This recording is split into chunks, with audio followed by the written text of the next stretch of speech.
अशांत है क्योंकि मन हमारा कमजोर है। मन हमारा कमजोर है क्योंकि मन हमारा इम्प्योर, अशुद्ध है। अब मन, आप पूछता है कि मन अशुद्ध क्यों है? क्योंकि हमारा मन जो है वह slave to the body and senses.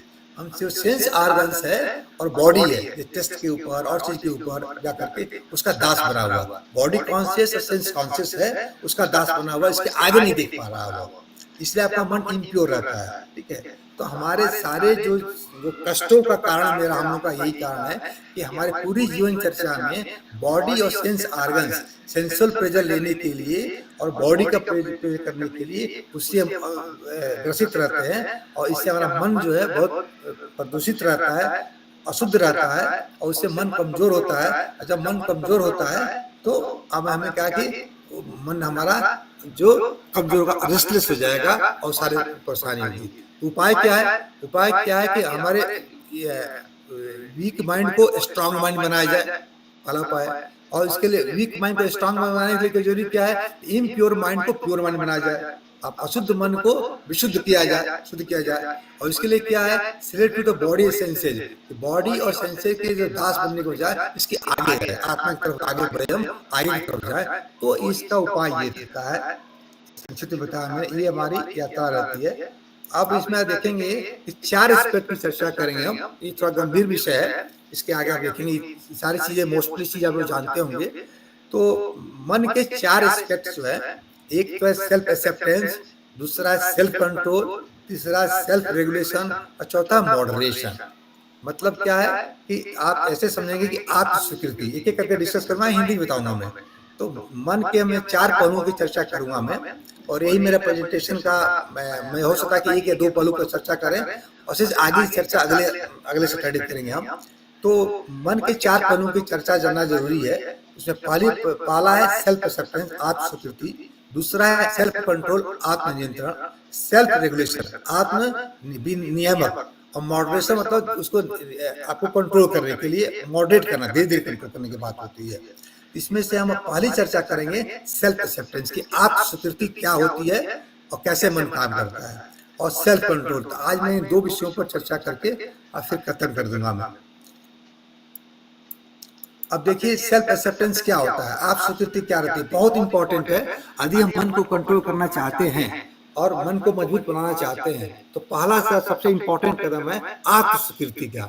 अब आत्म स्वीकृति का मतलब क्या होता है कि हम जब अपने मान को, हमें ये अपने एक नॉलेज करना पड़ेगा, हमें ये मानना पड़ेगा कि हमारा जो मन के अशांति का कारण है वो हमारा खुद का किया हुआ। अक्सर लोग क्या करते हैं, जिसका मन अशांत रहता है वह दूसरे किसी व्यक्ति को, किसी संस्था को, घर के किसी अन्य सदस्य को blame करते हैं। आप तुम्हारे वजह से मेरा मन अशांत रहता है, तुम मुझे बहुत परेशान करते रहते हो, और चाहे बॉस को ब्लेम करना, चाहे हस्बैंड वाइफ को ब्लेम करना, वाइफ हस्बैंड को ब्लेम करना, बच्चों को ब्लेम करना, टीचर स्टूडेंट को ब्लेम करे, लाइक दैट। तो ये समस्या नहीं है। पहला एस्पेक्ट, आप इस बात को स्वीकार करें आप कि आपका जो मन अशांत रहता है उसके कारण आप खुद हैं, दूसरा कोई नहीं है। जब तक इस बात को आप स्वीकार नहीं करेंगे तब तक आप मन पर नियंत्रण प्राप्त नहीं कर सकते हैं। तो पहला कदम यही है कि आप एक्सेप्ट करें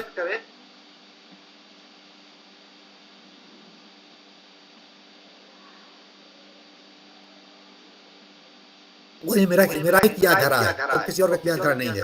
अब समस्या का निदान ये है कि जब तक ले हम इस जिम्मेदारी को, इसी को एक्सेप्ट नहीं करते हैं, इसीलिए क्या होता है कि हम जब इसको एक्सेप्ट नहीं करते हैं तो तब तक हम इस समस्या का निदान नहीं पा सकते।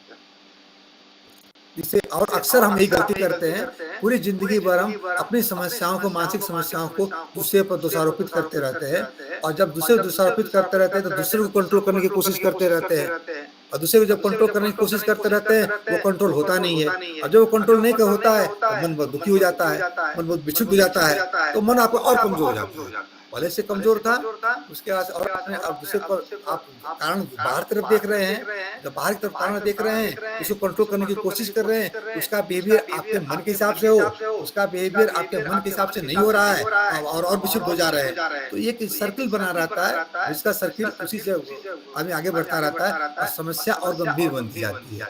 तो इसका निवारण क्या है? पहला स्टेप ये है कि हम सभी इसको माने कि हमारा कि मन कमजोर है, तो इसका कारण मैं खुद जिम्मेदार हूँ और कोई जिम्मेदार नहीं है। घर का कोई सदस्य जिम्मेदार नहीं है, मेरा ऑर्गेनाइजेशन का कोई सदस्य जिम्मेदार नहीं है, समाज का कोई सदस्य जिम्मेदार नहीं है, मैं खुद इसके लिए जिम्मेदार हूँ। और जब तक इस बात को हम आत्म स्वीकृति नहीं करेंगे, सेल्फ एक्सेप्टेंस नहीं करेंगे, तब तक हम मन को मजबूत करने की दिशा में कोई कदम आगे नहीं बढ़ सकते। कुछ भी करें, वो असफल रहेगा। दूसरा क्या है? अब जब जैसे आप ये स्वीकार कर लेते तो होता क्या है? द मोमेंट, जिस क्षण आपने स्वीकार कर लिया, स्वीकार ऊपरी मन से नहीं, दिल से स्वीकार कर लिया कि हाँ मैं ही जिम्मेदार हूँ, तो उसके बाद से आप क्या देखते हैं कि आपके सामने जो आने वाली बाधाएं हैं, जो अशुद्धियां हैं, वह जो है आप उसके उपाय करने की, दूर करने की कोशिश करना शुरू करेंगे। जैसे कोई बीमारी होती है तो पहले से आपको ऐसे समझिए कि यदि आपको पेट दर्द हो रहा है तो आपको महसूस होना चाहिए पेट दर्द हो रहा है, तब इलाज करने जाएंगे। तो पहले आप एक्सेप्ट कीजिए कि पेट दर्द हो रहा है, तब इलाज करने जाएंगे। उसी तरह से यहाँ पर है, तो पहले आप एक्सेप्ट कर लीजिए कि भाई की मन का जो हमारा कारण है, मन मेरा जो विचलित रहता है, उसका कारण मैं खुद हूँ। मैं जैसे आपने एक्सेप्ट किया, आप देखेंगे आखिर मेरा मन विचलित क्यों होता है, मैं कारण हूँ। मेरे अंदर कौन सी ऐसी कमियां हैं जिससे मन विचलित होता है? मैं गुस्से पर नियंत्रण नहीं कर पाती हूँ, मैं, या मैं दूसरे को ज्यादा कंट्रोल करने की कोशिश करती हूँ, इससे नहीं हो पाता या करता हूँ मैं, या दूसरे हमारी इच्छाओं के हिसाब से दूसरा संसार चले, तो इसकी क्या गारंटी है? ठीक है, दूसरा आदमी चाहता है कि मेरे साथ से संसार चले। तो जो आने वाली जो आपकी बाधाएं हैं, क्या मेरा स्वास्थ्य कमजोर है, क्या मैं बहुत फिजिकली वीक हो गई हूँ, या वो मैं, क्या कारण ऐसे रहते हैं?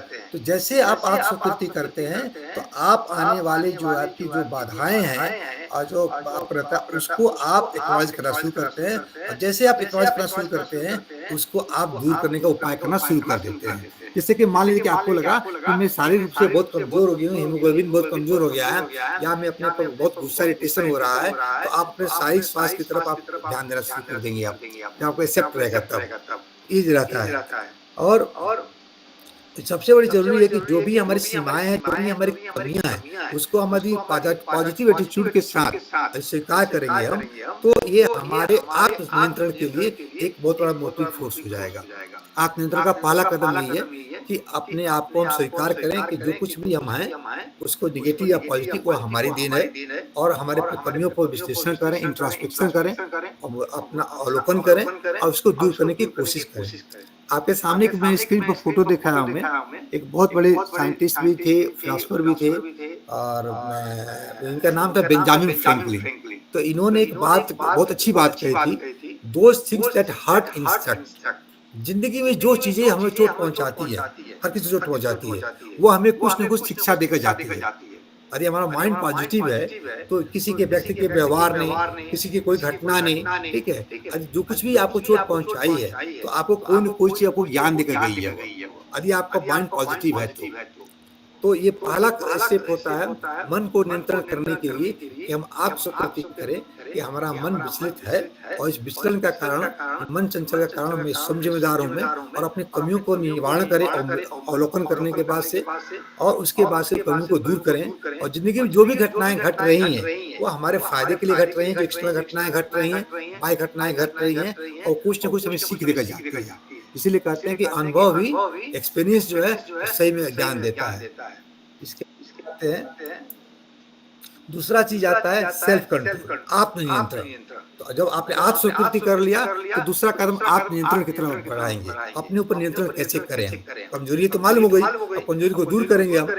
तो और उसमें क्या करेंगे कि आप इसमें आपका जो कॉन्शियस माइंड है, जान कॉन्शियस माइंड में जो आपके जगे रहते हैं, जगे हुए जो काम करते हैं, वो कॉन्शियस माइंड है, ऐसे समझ लीजिए। ठीक है, जो आप जान के सोच के डिसीजन लेते रहते हैं, तो कॉन्शियस माइंड रहता है। तो आप उसमें क्या करेंगे कि कॉन्शियसली आप कंट्रोल करेंगे। जैसे गुस्सा आ रहा है, तो उपाय करते हैं कि यदि गुस्सा आता है तो 1 से 10 तक किसी को जवाब देना है, तो आप 1 से 10 तक काउंटिंग कीजिए, 1 से 100 तक काउंटिंग कीजिए, 1 से 50 तक काउंटिंग कीजिए, फिर जवाब दीजिए। उस समय तक गुस्सा आपका शांत होता है।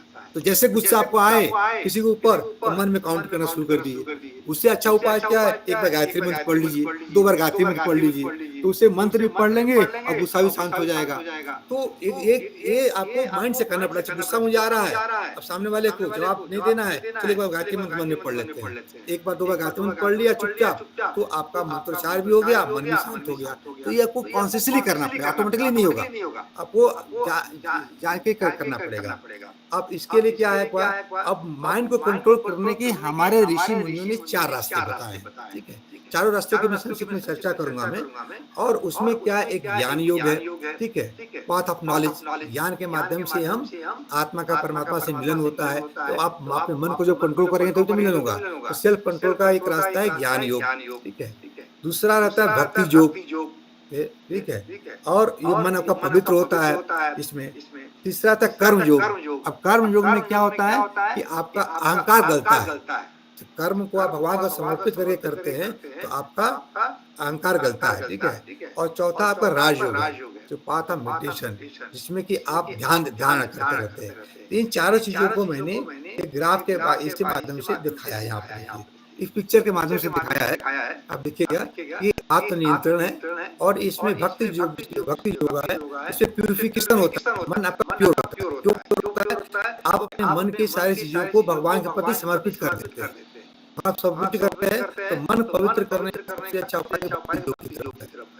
दूसरा क्या होता है, ज्ञान योग में क्या लॉजिक तर्क का सहारा देते हैं। ज्ञान में तर्क के कॉन्शियस माइंड से तर्क करते हुए आप जिसको आप समझने की कोशिश करते हैं, तो ये ज्ञान योग का रास्ता रहता है। नीचे जो है राज योग भी रहता है, इससे कंसंट्रेशन के साथ आप अपने मेडिटेशन ध्यान करके जोड़ने की कोशिश करते रहते हैं, तो आपका राजयोग का रहता है।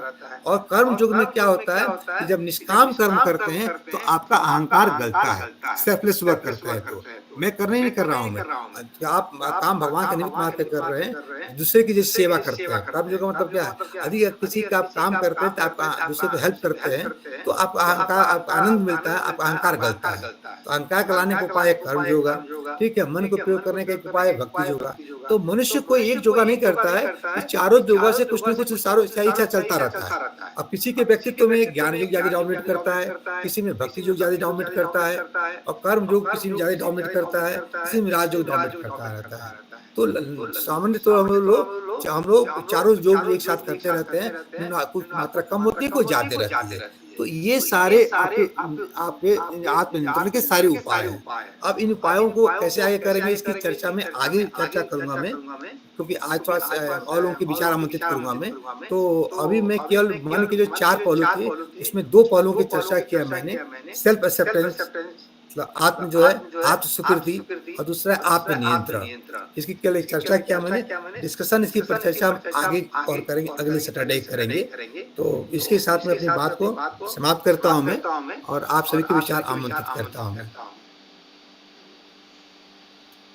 वंदना जी। बहुत सुंदर भैया, बहुत सुंदर। ध्यान से समझने की, सुनने की कोशिश कर रही थी, और आप इतना मेहनत करते हैं, इसके लिए तो कोई शब्द ही नहीं है। और जितने भी सुनने के लिए आते हैं, जितना ही सुन पाते हैं, समझ पाते हैं, आप अपनी बातें रखें यहाँ कि आपको क्या अच्छा लगा, क्या समझ में आया, और क्या कुछ प्रश्न बन रहा है मन में, तो भी उसको जरूर पूछें। दीदी मैं बोलूं? हाँ बोलिए, स्वागत है दीदी। प्रणाम दीदी, प्रणाम भैया। बहुत अच्छा लगा दीदी भैया का प्रेजेंटेशन और भैया की कर्तव्य निष्ठा। और इसके साथ ही मैं ये पूछूंगी, जैसे अभी सेल्फ कंट्रोल के 4 बताए भैया ने, तो इसमें जैसे हम कर्म योगा में जब होते हैं तो कई कर्माज हमारे ऐसे भी बन जाते हैं कि उसके बाद में हमें अपने आप में ईगो फील होने लगता है, तो वो कैसा होता है? हाँ हाँ हाँ, बहुत सही क्वेश्चन पूछा दिया आपने कि जब अहंकार तब अपने आप को कर्ता मानते हैं, ठीक है? यदि अपने आप से ये बात करें, ये मुझे ईश्वर ने माध्यम बनाया है। देखिए, हमारी इस बात को ऐसे कहता हूँ मैं कि हमारे ऋषि मुनि क्या कहते थे, ये नहीं कहते मुझे भूख लगी है, वो कहते थे पेट को भूख लगी है। ध्यान दीजिए, कभी नहीं कहते थे मुझे भूख लगी है, पेट को भूख लगी है। तो जहां तक संभव हो सके प्रैक्टिकल टिप्स ये है कि आप मैं के शब्द का उपयोग अब कम से कम करें, है ना? जैसे एक बातचीत कर्म में काम करते वक़्त में और अपने आप को ये माने कि ईश्वर ने मुझे इस योग्य पाया कि मुझे ये माध्यम बनाया, मैं एक माध्यम बन रहा हूँ। मैं कर्ता नहीं हूँ, मैं माध्यम हूँ, ठीक है? जी तो भैया। जब ये अपने अपना भाव आप जितना भाव अपने अंदर डेवलप करेगा, अहंकार आपका गलेगा, है ना? जैसे मान लीजिए कि किसी को आपने हेल्प किया और आपको हेल्प करते हुए आपको ये लगता है कि मैं हेल्प कर रहा हूँ तो आपको अहंकार आएगा, अरे मैं तो बहुत पैसे वाला हूँ, मैं बहुत ज्ञान वाला हूँ मैं। तो उसमें क्या हुआ आपका कर्म योग्य नहीं होगा। तो कर्म योगा का मतलब कि कर्म के माध्यम से भगवान से मिल रहे हैं। तो हमें क्या है कि हमें उसके साथ हम एक निमित्त मात्र बन रहे हैं। तो हमेशा बार-बार आपको ये कहने की बात जब भी काम करें कि भैया मैं क्या हूँ? मैं तो कुछ नहीं हूँ, मैं तो भगवान ने मुझे माध्यम बना रहा है आपकी सेवा करने का। बट ये केवल जी भैया। ज़बान से नहीं कहना, ये दिल के अंदर लाना भी है। तो जितने दिल के अंदर आपका आते जाएगी, तो आप रहेगा। देखिए विवेकानंद का देखिए एग्ज़ाम्पल देता हूँ मैं। स्वामी विवेकानंद जहाँ भी जाते अमेरिका में जाते थे और बोलते थे और हमेशा उन्होंने कहा है कि मैं तो एक निमित्त मात्र हूँ, इंस्ट्रूमेंट मात्र हूँ, सारा कुछ तो मेरे गुरु मेरे माध्यम से बात करवा रहे हैं। है ना? तो ये सब विनम्रता रहती है ना? तो अच्छा लास्ट भैया इसका जी, जी, बोलिए। हाँ, एक और एक्सेप्ट आता है, जी। जैसे हम कुछ कर रहे हैं, हाँ, हमारे मन में उसके प्रति वो लालसा नहीं है कि हमारी कोई बड़ाई करे या मैं कर रहा हूँ, मैं का भाव हमारे अंदर नहीं है। जी। लेकिन फैमिली में काफ़ी लोग ऐसे होते हैं कि उसको बढ़ा-चढ़ा के उसको इतना कर देते हैं कि हमारे अंदर नहीं होता, लेकिन दूसरे सामने वाले थर्ड पर्सन को ऐसा लगता है कि ये इगोइस्ट हो गई है। लेकिन हाँ। हमारे अंदर नहीं होता, तो उस स्थिति में हमें अपने आप को कैसे स्पष्ट करना चाहिए कि हाँ, हमारे अंदर ऐसा कुछ नहीं है, सामने वाला ही बोल रहा है ये चीज़। ये बहुत अच्छा आप मतलब बहुत मुझे आनंद आ रहा है आज की क्लास में। बहुत अच्छा-अच्छा क्वेश्चन पूछ रही हैं, ठीक है। देखिए, उसके कारण क्या रहता है कि दूसरा आला आदमी जब जो कोई भी व्यक्ति कहता है कि वो इगोइस्ट हुई है, तो एक जो मेरा अपना अनुभव है, तो सामने वाला आदमी जो कह रहा है वो आपसे ईर्ष्यालु है। नोट कर लीजिए आप। वो ईर्ष्या बस आपको कह रहा है ना? नोट कर लीजिए, जो कोई भी कह रहा है कि एक्स वाई जेड इगोइस्ट है, तो वो अपने क्योंकि देखिए क्या है कि कोई आपकी प्रशंसा कर रहा है, क्या वो आलोचना कर रहा है, वो अपने विचार व्यक्त कर रहा है, ठीक है? हमको उसके विचारों से प्रभावित नहीं होना है। प्रशंसा करे उसका भी स्वागत है, आलोचना करे उसका भी स्वागत है, क्योंकि उसको अपना-अपना विचार है। मैं जान रहा हूँ, चाहे मैं जान रही हूँ कि मैं क्या कर रही हूँ। आप अपने आप जब आप एकांत में साधना करती हैं या आपका अवलोकन करती हैं, तो पता लगता है आप क्यों कर रही हैं, क्या कर रही हैं। है ना? तो आपको अपने प्रति ईमानदार रहने की बात रहती है। तो उसको एक्सप्लेनेशन देने की कोई ज़रूरत नहीं है। उसको अपने विचार से कहने दीजिए जो कहा है, अपने काम करते रहिए, है ना? इसका मतलब कि कोई आदमी कह रहा है कि आप इगोइस्ट हो गई है, तो इसका मतलब ये है कि आप बहुत ही अच्छा काम कर रही हैं। पहली बात तो अपने आप को शाबाशी दीजिए, है ना? दूसरी बात क्या है कि उसकी दूसरे आदमी की ईर्ष्या की अभिव्यक्ति का ये माध्यम है। एक्सप्लेनेशन देने की किसी को ज़रूरत नहीं है।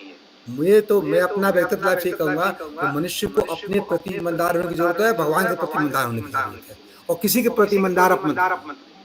अपने आप इन दोनों के प्रति ईमानदार रहिएगा तो और के प्रति ईमानदार हो जाइएगा। लेकिन हम क्या करते हैं, हम सांसारिक जीवन में अपने प्रति न ईमानदार रहते हैं, न भगवान के प्रति ईमानदार रहते हैं। और सबके प्रति ईमानदार होने का दिखावा करते हैं, नाटक करते हैं और नहीं रह पाते। मेरा अपना अनुभव है ना? आप विचार से सहमत भी हो सकते हैं, असहमत भी हो सकती हैं। जी भैया, धन्यवाद। बहुत-बहुत धन्यवाद। भैया एकदम क्लियर हो गया, ये मेरा प्रैक्टिकल लाइफ़ का अनुभव था, हाँ, इसलिए हाँ। मैंने पूछा आपसे। हाँ, क्योंकि तो मैं बड़े जी। बहुत बार यहीं आके फँस जाती है नाव। हाँ। नहीं लास्ट टाइम एक दीदी ने क्वेश्चन बहुत अच्छा क्वेश्चन पूछा था कि जब ध्यान साधना में बैठते हैं, तो बहुत गंदे उल्टे-सीधे विचार आते हैं, क्या आते हैं, ठीक है? तो अभी वो दीदी जॉइन किए क्या? मैंने उनसे कहा था कि हम 6 दिन बाद मिलेंगे और 6 दिन आप मुझे फिर अनुभव शेयर करेंगे। आप तो भैया लास्ट में इससे रिलेटेड तो एक क्वेश्चन मेरा भी है हाँ, कि बोलिए। हम ऐसे सारा दिन काम करते रहते हैं, हमारा बॉडी हमको सपोर्ट करता रहता है। जी। लेकिन जब भी ध्यान साधना में बैठते हैं ना, तो बॉडी अपनी तरफ इतना अट्रैक्ट करता है ना कि हाँ। कभी इधर दर्द हो गया, कभी उधर दर्द हो गया। लाख कोशिश करने के बाद में भी हम 15 से 20 मिनट के ज़्यादा नहीं बैठ पाते। हाँ, तो देखिए ये तो मतलब क्या है कि थोड़ा अपने यहाँ महिला समाज का तो महिलाओं को किचन सँभालना पड़ता है, सारा काम करना पड़ता रहता है। तो उसका एक उपाय ये है कि काम करने के बाद से या तो पहले मेडिटेशन कर लें या काम करने के आराम करने के बाद आप मेडिटेशन करें आप। तो अब क्या होता है काम करके अब समय नहीं मिल पाता है, एडजस्टमेंट नहीं हो पाता है, काम करके मेडिटेशन करना है, बैठ गए और उसमें थकान होके लगती है, नींद आने या कंसंट्रेशन नहीं कहीं दर्द करने लगेगा तो कंसंट्रेशन नहीं रहेगा। तो ये रहता है। तो इसका एक ही उपाय जो मैं समझता हूँ, जो ये हो सकता है, ये हो सकता है कि आप जाकर के जब थकान हो जाती है 10 मिनट जाकर आराम कर लें, 10 ही मिनट ज़्यादा नहीं, आँख बंद करके आराम कर लें और फिर मेडिटेशन में जाकर बैठें आप, है ना? इसके उपाय ये सब 10 मिनट ज़्यादा नहीं, आप करते 10 मिनट बाद से, ये हो सकता है ना? तो भैया इसके कोई अपना कर्मा बैलेंस भी रहता है कि हमें बैठने नहीं दे रहा हो शायद नहीं, कुछ? नहीं, नहीं, नहीं, नहीं, नहीं, नहीं, वो कर्मा बैलेंस नहीं रहता है। कर्मा बैलेंस की आप दूसरी बात बता रहा हूँ, जो कर्मा बैलेंस की बात रहती है, तो वो कर्मा बैलेंस कहाँ आता है, जब आप ध्यान करने जब बैठती हैं, तो आपका मन भाव बहुत अच्छा है। परमात्मा से मिलने हैं, किसी मूर्ति का, किसी का मतलब ध्यान करने जा रहे हैं, या उगती हुई सूरज का ध्यान करने, जिससे भी ध्यान करने जा रहे हैं आप। लेकिन जैसे आप बैठते हैं, तो जितनी अनवांटेड चीज़ें सब आना शुरू हो जाती है। सबके साथ होता है। कोई ऐसा नहीं है जो कहे कि बैठे-बैठे तुरंत ध्यान लग गया, है ना? सबके साथ हुआ है। चाहे सूर्यकांत जी भैया आपके साथ और हुआ चीजें तो नहीं आती, लेकिन मेरे को तो अपना बॉडी ही अनकंफर्ट कर देता है कि नहीं बैठना तुझे बस। और नहीं, बाकी दिमाग में कुछ नहीं आता, थॉट नहीं आते, नहीं लेकिन उसमें बॉडी इतना चिल्लाने लग जाती है कि हाँ, मैं एक-एक पार्ट को देखती होती हूँ अंदर में कि हाँ भाई तू क्यों कर रहा है? पैर में, कभी कमर में, कभी कोहनी में, कभी कहीं कि एक दर्द का गोला सा ऐसे आता है और वो कहता है कि उठ जा तू, बस खड़ी हो जा, कुछ नहीं करना तुझे।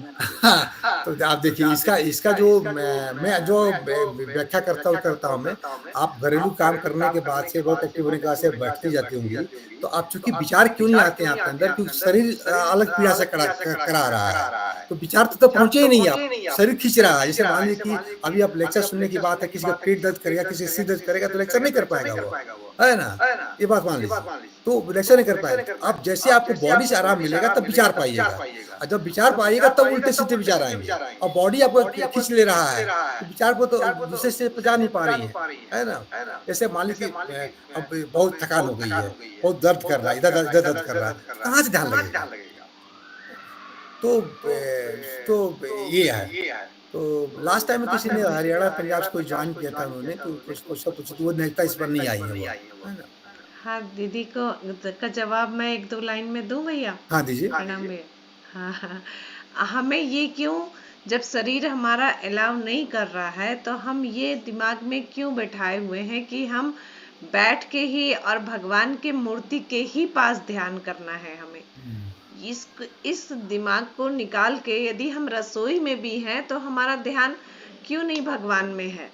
कर्मा का जो आपने दिया उससे भी कनेक्ट कर दीजिए इसको कि हमारा जब उसी समय पूरा हो जाएगा। एक माला कर रहे हैं, 4 माला कर रहे हैं, 5 माला कर रहे हैं, यदि हम पूरा थक जा रहे हैं तो जब हम काम कर रहे हैं उसमें यदि हमारा काम में मन लग रहा है तो उसी समय जप निरंतर करते रहें। तो जप करने के लिए ही तो हम भगवान के पास बैठ रहे हैं ना। और बाकी ध्यान तो हम लेट के भी कर सकते हैं, एकदम रिलैक्स मोड में भी, बिल्कुल शरीर भाव से ऊपर उठ के, जिसमें हमको बिल्कुल रिलैक्स मिल रहा हो। ये हम क्यों मन में गांठे बिठा लिए हैं कि हम भगवान की मूर्ति के पास जब बैठेंगे तभी ध्यान होगा। 15-20 मिनट हो गया, काफी है, उतना ही देर करेंगे, है ना। और झाड़ू लगा रहे हैं तो भी मंत्र जप मेरा चलता है, मैं तो करती हूँ, मैं अपना ही बता रही हूँ। रोटी बना रही हूँ, आटा गूंद रही हूँ, मेरा मंत्र जप चल रहा है। तो जरूरी नहीं है कि हम 1 घंटा, हमको 11 माला पूरा करना है तो भगवान के पास बैठ के ही, घुटना नहीं मोड़ा जा रहा है, दर्द हो रहा है, तब भी करना है ना। और जो फर्स्ट क्वेश्चन आपका था कर्मा का, तो कर्म फल को कैसे माने, तो ये सृष्टि जो है, मैं चूंकि हम लोग महिला हैं तो इसलिए मैं बोल रही हूँ कि हम लोग के दिमाग में ये आता है कि मैं खाना बनाऊंगी तब घर के लोग खाएंगे, मैं बच्चे को पालन करूंगी तभी बच्चा करेगा, है ना। तो उस जगह पर हम ये सोच लें कि ये जो बच्चे हमारे हैं वो उस बगीचे के फूल हैं, सिर्फ जो बगीचा भगवान का दिया हुआ है, हमें दिया गया है, सिर्फ हमें ये जिम्मेदारी दी गई है कि तुम इस बगीचे का देखभाल करो, इसको कहाँ कटिंग करना है, जंगल हो रहा है तो कहाँ कुड़ाई करना है, कहाँ उसकी सफाई करनी है, बस वो कि वो फूल मुरझाए नहीं, उसको समय से पानी देना है, ये ड्यूटी हमें भगवान ने दी है। लेकिन वो वही करा रहा है। गीता में स्पष्ट भगवान ने कहा है कि मरने वाला भी मैं ही हूं और मारने वाला भी मैं ही हूं। तो फिर मैं कहाँ हूं? मैं तो कहीं हूं ही नहीं, मैं तो कुछ कर ही नहीं रहा हूं। तो हर भाव यदि उस कर्म से हम करेंगे तो फिर अपने आप ये सब कुछ कर्म फल का विधान, हम खाना बना रहे हैं तो भगवान के लिए बना रहे हैं, हम झाड़ू लगा रहे हैं तो भगवान के मंदिर में लगा रहे हैं, हम कोई भी काम जो कर रहे हैं, क्योंकि हर इंसान के अंदर भगवान है, तो इस तरह से भगवान के लिए ही कर रहे हैं। जी, अर्चना दीदी का हैंड रेज है। क्लियर है दीदी? प्रणाम जी जी, धन्यवाद। प्रणाम भैया, प्रणाम। भाई साहब से मेरे को यही पूछना था, जो अभी उन्होंने बोला, दो चीज बताई कि मन मन अगर हम मान लेते हैं कि हमारी वजह से वो है, मतलब हम दूसरे पे ना डालें, तो अपना मन तो हो जाता है। तो मेरे को इसी से रिलेटेड है कि अगर बच्चों का मन परेशान होता है तो बच्चों को किस तरह से समझाया जाए। बच्चे आजकल डिप्रेशन में भी जल्दी चले जाते हैं और बच्चों का मन भी बेचैन होता है, और हम समझाना चाहते हैं तो वो नहीं समझ पाते। मतलब वही वाली बात है कि दूसरों पे ही बात डालते हैं बच्चे जल्दी। तो मैं इसके बारे में बस कुछ उसमें भैया से समझना चाहूंगी कि जब बच्चे बेचैन हों तो उनको हम क्या बोल के समझाएं बस।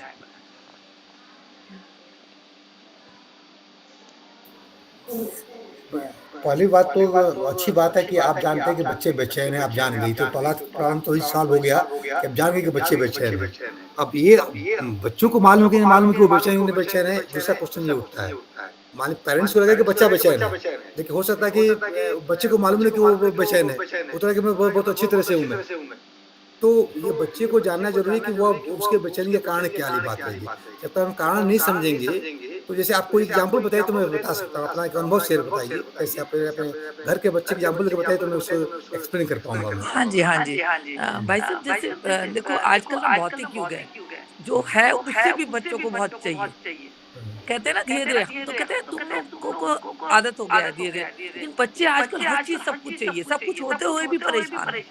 मतलब हाँ पेरेंट्स कुछ भी कर दें, हाँ तो भी बच्चे सैटिस्फाई नहीं हो पा रहे हैं, मतलब वो वाली हाँ बात। हाँ, जी जी जी। हाँ, कि देखिए संतुष्टि नहीं है। आपने कहा हम तो मन से हम स्वाध्याय कर करके हमको भी ये तब आ गया, लेकिन उनकी एज अभी अगर 25-30 साल के जो बच्चे हैं, वो इस बात को सुनना नहीं चाहते, और अगर आध्यात्मिक वाले में जाएँ, तो वो कहते हैं कि आप मतलब वो सुनना नहीं चाहते, मतलब अब बच्चे अभी। हाँ, हाँ, हाँ, हाँ। ये देखिए आपने बिल्कुल सही कहा, और ये घर-घर की समस्या है, समस्या माना जाए तो, और कोई घर इसे छूता नहीं है। हाँ, ऐसी कई बिल्कुल बच्चे बिल्कुल जब ज़रूरत होती है तो वही पेरेंट्स याद आते हैं बच्चों को, हाँ, हाँ, हाँ, हाँ। कि पैसे तो दो ये तो अच्छा है, पैसे ना दो तो माँ-बाप बुर्रे। लेकिन बच्चे हाँ, अपने पास भी होते हुए भी खुश नहीं है। मतलब आजकल सैलरियाँ भी अच्छी हैं, लेकिन खुश नहीं है, मतलब बच्चे। थोड़ी देर जी, खुश जी। होते हैं, सैटरडे संडे फिर परेशान। तो ये बिल्कुल सही प्रश्न है वो उठाया। इसका कारण तो मुझे मालूम है, इसका निवारण भी मुझे मालूम है, और उसका मैं ये समस्या मेरे घर पर भी है, और इसको मैं ऑब्जर्व करता हूँ मैं, और इसका निवारण भी करने जा रहा हूँ मैं, और उसका अनुभव करके आपसे बताऊंगा मैं। तो बिल्कुल उसका भैया, इसी बारे में ज़रूर सोचिएगा, क्योंकि ये मेरे घर के और मेरे फ्रेंड सर्कल में भी है ना, मैं ज़्यादातर सब बच्चे परेशान हैं। सबका जन ये क्या है, उस सबसे बड़ा कारण क्या है, उसको रीज़न समझते हैं कारण क्या रहता है। एक तो कारण क्या है कि जैसे कि हम अपने पेरेंट्स से तुलना करें, तो हमारे पेरेंट्स भी हमसे उसी तरह से दुखी रहते हुए जैसे हम अपने बच्चों से दुखी है। आप माने ना माने, थोड़ा बहुत अंतर हो सकता है। हाँ जी, बिल्कुल, बिल्कुल। वो 50% रहते हुए हम लोग 80% ज़्यादा दुखी है, ये हो हाँ सकता जी। है। तो ये एक तो जनरेशन गैप है, और परिस्थितियाँ बदल गई हैं। बच्चों का भी बहुत सारा कष्ट है, बच्चों की बहुत सारी चुनौतियाँ हैं। देखिए जैसे एक एग्जाम्पल बता रहा हूँ मैं, जैसे हम लोग काम करते हैं, जैसे गवर्नमेंट जॉब मिल गया तो पेंशन मिलेगा, जॉब सिक्योरिटी रहती थी। एक आपने स्किल सीख लिया, उस इस स्किल के सहारे, चाहे आपका कंप्यूटर का स्किल आ गया, टाइपिंग स्किल आ गया, ड्राइविंग स्किल आ, कोई एक स्किल आ गया, तो पूरी ज़िंदगी आपकी कट जाती थी। लेकिन आज का लड़का क्या है, आज की उसकी नौकरी श्योर नहीं है, चाहे कितना ही पढ़ा लिखा हो। आज नौकरी मिलती है, 6 महीने बाद से उसकी नौकरी जो है छूट छूट खत्म हो जाएगी। तो उसको हमेशा उसको पढ़ते रहने की बात रहती है। दूसरी बात क्या है कि हमारी इच्छाएं बहुत सीमित रहा करती थी। थोड़ा-सा मतलब स्कूटी मिल गया, इतना मिल गया, क्योंकि हमारे सामने मार्केट बहुत छोटा-सा था। हम लोग साबुन खरीदने जाते थे, मुझे याद है लाइफ बॉय, रिन यही मिलता था। और आज तो 100 करोड़ किस्म का साबुन मिल रहा है, ₹100 ₹150 लेकर के, ₹10 से लेकर मिलता रहता है। तो बहुत सारे ऑप्शंस आ रहे हैं, बहुत सारे पैसे आ रहे हैं। तो जितनी इच्छाएँ बढ़ेंगी आपकी, उतना ही आपका मन चंचल होगा। ये नोट कर लीजिए, जिसकी जितनी इच्छा रहेगी, उतना मन उसका अशांत रहेगा। हाँ जी, दूसरी बिल्कुल। बात क्या है कि आज के बच्चों का एम्बिशन बहुत ऊँचा है। किसी लड़के से पूछिए, आज को पेरेंट्स को एम्बिशन जगाने के लिए मेहनत करने की जरूरत नहीं है। आज के पेरेंट्स को मूल्य देने की जरूरत है ना? एम्बिशन सभी बच्चे, किसी बच्चे से पूछिए, कोई बच्चा छोटा रहना नहीं चाहता है। वो विदेश जाना चाहता है, पढ़ना टॉप क्लास में पढ़ना चाहता है, टॉप क्लास का जॉब पढ़ना चाहता है, करोड़ों का पैकेज लेना चाहता है, इसलिए परेशान रहता है। एम्बिशन की कोई कमी नहीं है, कमी आ रही है कि मूल्यों की कमी हो गई है। और जब केवल एम्बिशन उसके साथ रहेगा और जीवन के मूल्य नहीं रहेंगे, साथ में रहेंगे, तो आदमी आदमी न बनकर राक्षस बन जाएगा। जैसे आजकल आदमी, पढ़ा लिखा आदमी राक्षस बन गया है। जितनी चोरियां हो रही हैं, जो अब साइबर फ्रॉड हो रहा है, अनपढ़ आदमी तो नहीं कर रहा है, गरीब आदमी तो नहीं कर रहा है, सब पैसे वाले पैसे को लूट रहा है, सब इंटेलेक्चुअल आदमी, बुद्धिजीवी आदमी लूट रहा है। तो वो क्या है, एम्बिशन तो उसका पैसा कमाने का है, अमीर बनने का है, बट गलत तरीके से बन रहा है, वैल्यू नहीं है। तो अब ये सारी चीजें हो रही है। तो उसका दीदी एक उपाय है, वो उपाय मंत्र बता रहा हूँ मैं। वो मंत्र का पाठ नहीं है, आप ध्यान दीजिएगा और वो आप अपने से करना शुरू कीजिए। पहले आप, यदि आपको पेंशन मिलता है या आपको परिदेव का, भाई साहब का सैलरी मिलती है, तो उसका 1% आज से संकल्प लीजिए। मैंने तो संकल्प ले लिया है, आपके सामने कह रहा हूँ मैं 2-3 दिन पहले धर्मपत्नी से ही बातचीत किया था मैं, कि हम 1% से शुरू करते हैं, फिर 10% पर जाएंगे। सिख में और जगह पर कहा जाता है कि अपने आय का 10%, 10-5 बोलते हैं, 10% समाज के कल्याण के लिए कीजिए। इसका बहुत बड़ा मनोवैज्ञानिक पहलू है। तो आप 1% से आता है, आप जो भी आपका आय रहता है उसका 1% महीने का निकाल दीजिए। 10,000 रुपया मिलता है तो 100 रुपया कर दीजिए, इस तरह कर लीजिए आप, है ना? 10% मत जाइए, 1% निकाल कर बच्चे से कहिए, बेटा तुमको 10,000 सैलरी मिलती है, 1 लाख सैलरी मिलती है, 1% निकाल करके मुझे दो तुम, बस कुछ मत दो तुम। उसको कहो कि तुम्हें समाज में देंगे, समाज के लिए देना है। उस पैसे के मालिक आप हैं, अपने लिए नहीं खर्च करना है। तो जैसे ही आपके अंदर देने का भाव आता है, तो आप भिखारी से दाता बन जाते हैं, मन आपका परिपूर्ण हो जाता है। अब क्या है कि चाहे आप करोड़पति है, चाहे आप अरबपति है, चाहे आप जितना भी आपको पैकेज मिला हुआ, अभी भी आप भिखारी है। तो मन हमेशा आपका अतृप्त रहता है, अशांत रहता है, हमेशा आगे उछाल हो रहता है। तो जो प्राप्त है उसका आनंद नहीं मिल पा रहा है, जो अप्राप्त है उसकी बेचैनी में कर रही है। तो आप उसके लिए उपाय क्या है कि आपको अंदर देने का भाव आए। तो देने का भाव एकाएक 1,000 रुपये से तो कोई दे नहीं सकता है। तो 1%, 0.1% शुरुआत करके देखिए। धीरे धीरे मन में आपके अंदर शांति आना शुरू हो जाएगा, क्योंकि अब आपका फोकस कहाँ चला जाएगा, पाने से ज्यादा देने पर भाव आ जाएगा। मान लीजिए 10,000 रुपया सैलरी है, 1% निकाला मैंने, तो कितना हुआ? 1% आपका 100 रुपया हुआ। 100 रुपया निकाल लिया, अब आपका दिमाग कहाँ घूमेगा? अच्छा भाई 100 रुपया तुम्हें निकाले, 100 रुपये इसको कहाँ खर्च करना है, किस गरीब बच्चे को देना है, पेड़ लगाना है, क्या करना है? तो आपका दिमाग में जो आगे जो लालसा थी कि 99 का जो फेर लगा था, उससे हट करके देने का फेर में आ जाएगा और मन आपका अशांति से शांति तक चला जाएगा। पहली बात। दूसरी बात, आप इस फिलॉसफी में विश्वास कीजिए कि भगवान के 1000 हाथ होते हैं, हमारे 2 हाथ होते हैं। तो आप एक्सपेरिमेंट करके देखिएगा कि आप यदि 1 रुपया दीजिएगा, ऐसा 100 रुपये दीजिएगा, तो भगवान उसका आपको 2000 गुना को मिल जाएगा। ये मैंने अपनी जिंदगी में अनुभव किया है। मैं अपनी जिंदगी का अनुभव बता रहा हूँ। जिंदगी में समाज में ज्ञान योग के माध्यम से जहाँ भी गया, शिक्षा देने के माध्यम किया, बाहर दिया, कॉलेज यूनिवर्सिटी में शिक्षा देने गया और उसका मुझे परिणाम मुझे मिला है।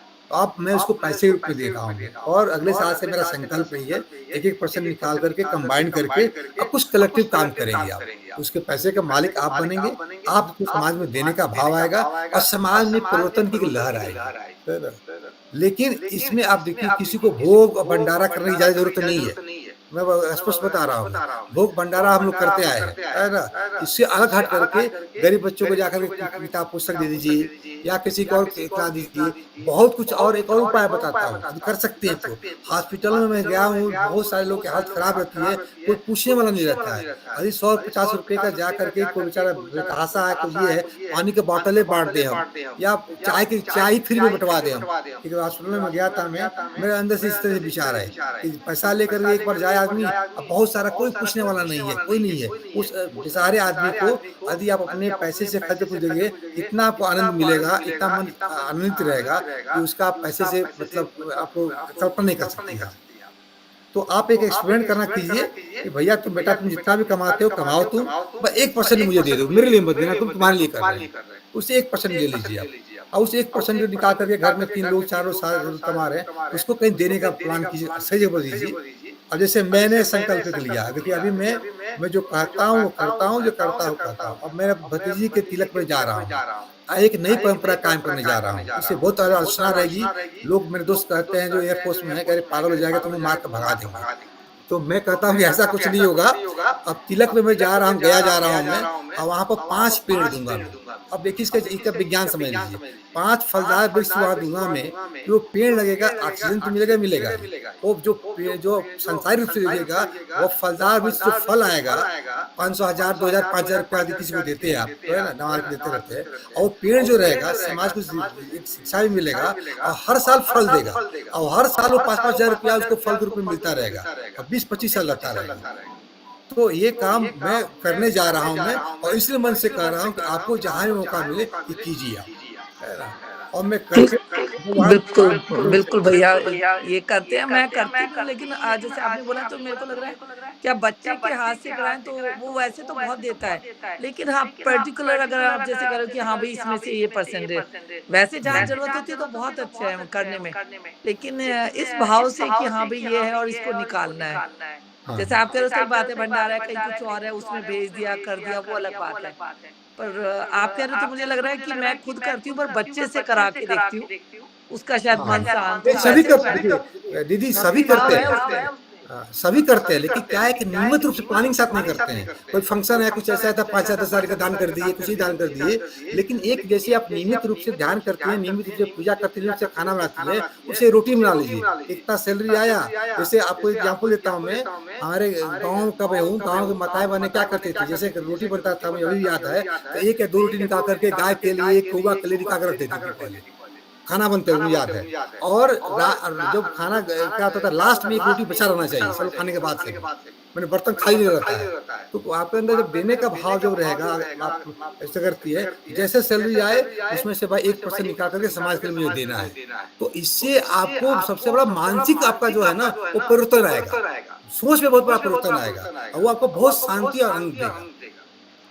बिल्कुल भैया करते हैं, बिल्कुल आपकी बात बिल्कुल, और फिर आपको जरूर बताएंगे तो हाँ इस जरूर बात की बताएंगे। कैसा, हाँ जी बिल्कुल। अब जय लास्ट श्री में एक चीज कृष्ण धन्यवाद दीदी। भैया, धन्यवाद दीदी, बहुत बहुत धन्यवाद। धन्यवाद, नमन भैया, नमस्ते। धन्यवाद दीदी। और कोई रेज कोई सा क्वेश्चन, बस लास्ट क्वेश्चन। एक एक दो मिनट दीदी को मैं और कहना चाहूंगी कि इसमें और एक चीज कर सकते हैं आप, कि बच्चे के पास थोड़ा सा टाइम निकाल के बैठिए, जब भी वो घर के अंदर आता है ना, तो उसका फ्रेंड बनने की कोशिश कीजिए, उसका दोस्त बनने की कोशिश कीजिए।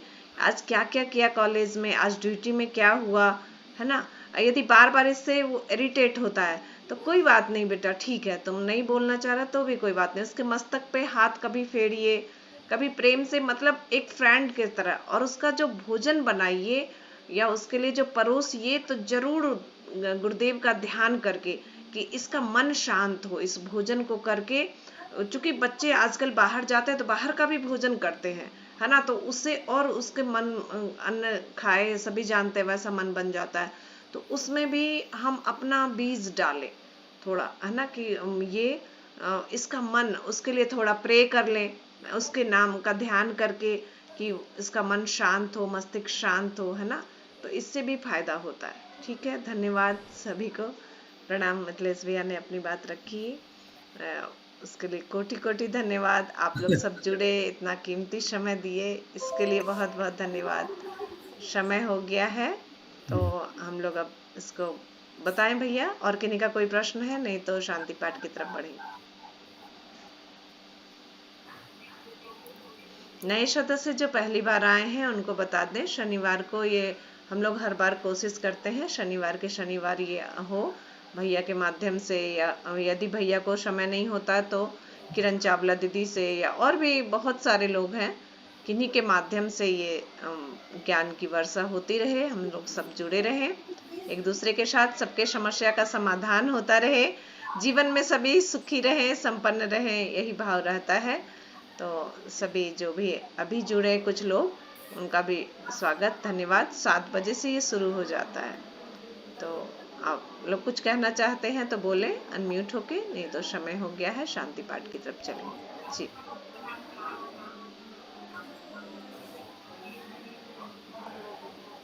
ठीक है, तो शांति पाठ कर लें भैया। हाँ सर्वेषां शान्तिर्भवतु,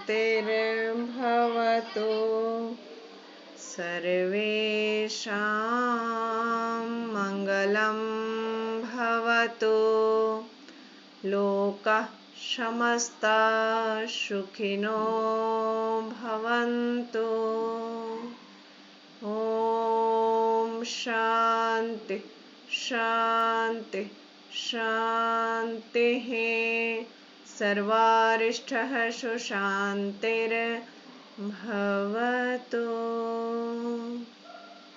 सभी को प्रणाम, बहुत बहुत धन्यवाद कीमती समय देने के लिए। सभी को प्रणाम। जी भैया प्रणाम। जी प्रणाम।